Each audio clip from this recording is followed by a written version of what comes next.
Why start off with hello, hello? Inquisitive mind wants to know. Okay.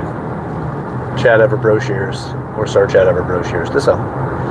This is the Maturity Project, and today I am talking about, obviously, I'm really in one of those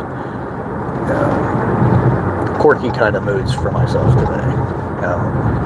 Being highly critical of several things, but not. Let's take it back. It's not necessarily the traditional concepts of critical as much as like I'm very analytical about things at the moment, and more so than the normal.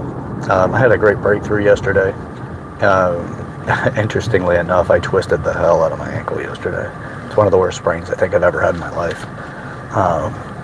But anyway, so there's a pretty decent amount of discomfort, and I've caught myself realizing how hard I am on myself because I'm making noise associated with the discomfort as I move around, right? So I'm out, catch myself doing that. And then there's the hard side of me that says, shut up, stop it. It's not that bad. It's fascinating what we do to ourselves and how we have different layers of consciousness and the role that we play. And man, it really adds to that whole how many different realities are on the planet conversation that I have. It's occupying a reality. It's typically they don't transition. They transition into different realities as time goes on, mood dependent, and different perspectives that you hold and all of that. But what I've really, my breakthrough yesterday was realizing that I am so incredibly attached to growth and the mechanisms that I use to help support the growth that I'm intending to have, but also to support to balance things out a bit. Like I rarely listen to music. So if you hear me listening to music and I'm, on my own or, like nobody's around, so it's obvious that I'm not doing it to support or to accommodate for somebody else so they don't have to sit in silence or to be engaged in a deep conversation or if they put music on and I wasn't really paying attention when it went on and, like that. It's common. And I don't avoid it, by the way. I'm not like, it's nothing like that. It's weird for me necessarily. It's kind of like people that don't have televisions in their home. I'm somebody that has my own thing. I've got my own little, it's not a quirk, it's a preference of behavior that you could refer to that way. I don't care, you can call it whatever you want.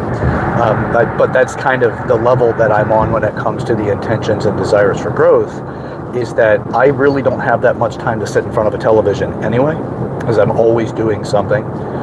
2 households, I've got to maintain the yards, I've got to take care of the houses, I've got to do a lot of stuff on a regular basis. I'm helping grow a business,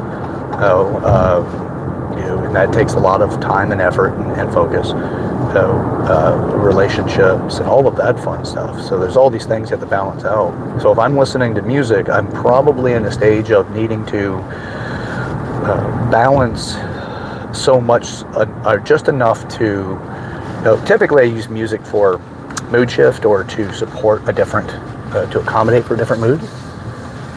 But it's not it's not a sedative for me. It's not something that I drown things out in the world. If I'm listening to a lot of emotional type music, then I'm probably trying to utilize that music to help settle where I'm at in an imbalanced perspective that I have about things and my mood and my experience. So probably using it for that reason. But anyway, the breakthrough that I had yesterday was, and it's associated with this, is that I am so incredibly hard on myself, but I didn't realize how hard I am on me. And my expectation, like I'm addicted to growth. I'm addicted to development. I have to grow. It's not a choice anymore. And now I have to learn how to create a balance because I was made aware of a place that I broke somebody else in my attempts to, the way I develop other people and them being around me, and then that's part of the agreement. If you have, a relationship with me of really any type, there's an expectation of development that comes with that. And sometimes it's just me being inspiration, there's something that they're up to, and I'm finding out what those things are to be supportive of that growth, and really deeply being interested in what other people are going through. And but my own model is so rigorous that if a hardship shows up, I'm like first in class, I'm like right up there at the front, near the teacher, if you will. I'm hands up before the teacher's done asking, because I'm so, excuse me, excuse me, I'm so energetic about being involved in the lesson. And then I realized that I pushed myself to a breaking point, and I did it to even my business partner. I pushed her to a breaking point, and I was not deeply aware of really all of the chaos that was coming out of that. Because I was unrelenting, and that is something that now has a deeper, truer definition for me than I've ever had for that word before, because I know what it's like to be in the action of unrelenting, and it was so hard for me to notice that I do that to other people. And this is a new stage for me in my growth, which is, what is the permissible level of growth that another is willing to take on that pushes them just enough to make progress that they want? Like I used in personal training, I came up with 7 questions of readiness that are holistically centered, and it has to do with the position of the customer, the client, to help understand where they are, so that you knew what levels you could take them to in a safe way, so they're physically, emotionally, and psychologically well prepared and pushed just far enough that they can make the growth that they're wanting to have, so that if they're used to out of a 10 scale, they're used to having a 7 in life. My job in the gym was to push them to a 7.5 in every area of their life, if you will. But then there was the questions of readiness for injury prevention and things like that, which injury is not just the physical body, it's also their connection to their goals. You don't want to hurt their connection, but you want to push it enough so they can see the change that they're looking for. So one of those questions was intensity, or is intensity. On a scale of 1 to 10, what intensity do you want to work out at today? 1 would be, I don't know, I just woke up, and I want to leave here feeling like I just woke up. And 10 being, I have nothing left in the tank. There's nothing left at me at all. I am a depleted shell of a human being. I probably will need somebody to carry me out of the gym. That's a 10.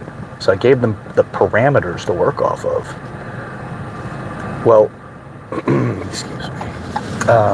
So with this is, in these situations, to come up with a way of assessing the person's desire and ability for change, to come up with that scale. What is a permissible scale of stress that you're willing to take on from transition or confrontation that you would like? And I don't know if there's a third yet. I haven't really put enough sit-down thought into this, as much as really gaining into a new insight and sharing that along the way here. But what's the permissible level for yourself to change? And what is it for another? And for mine, I would say mine's a 9.5, or it is a 10 based off of history, but not a 10 for what the future will be. Because I feel that what my current 10 is will be a 5 for my future self because of my effort, but I pushed it. I pushed it so much that something within me broke. Now, the beautiful thing is, it's not permanently broke. It's just that it broke. So that's to share with you today, is the insights on that. And if this helps, then I hope that it does. Is I still am so incredibly addicted to growth, but I really, what is going to be more suitable is that I create a version of this that has enough compassion. It has a compassion clause in the process of growth. That is, you have this much permissible, and you are or to feel like you're being nurtured. So I am now building this out. So I will, I'm going to create this. This basically, it's the change document, if you will. It's a living change document. I'll probably have a better name for it, but it is to help give people parameters they can work inside of. It's all part of my maturity project. I think this is going to be a massive breakthrough for a lot of people. It was for me. It really had me look back and go, I see where my motives have been, and I understand how I have been to others and how I can be for others moving forward. Share the lessons. That's a beautiful thing. All right, well, let's share the lessons together, shall we? Share this video with people in your life that you want to break the ice with. Start a conversation that can be meaningful. And don't forget to like the video, subscribe to the channel if you haven't already. That all helps. And, you know, we got a lot to do. We got a lot, you know, there's a world to change. But we really got to work on ourselves first. So let's get to it. Let's get to it together. All right. Until next time, again, I'm your host, Chad Everett Broshears, or Sir Chad at Broshears to some. And this is the Maturity Project. Let's get after it. See ya.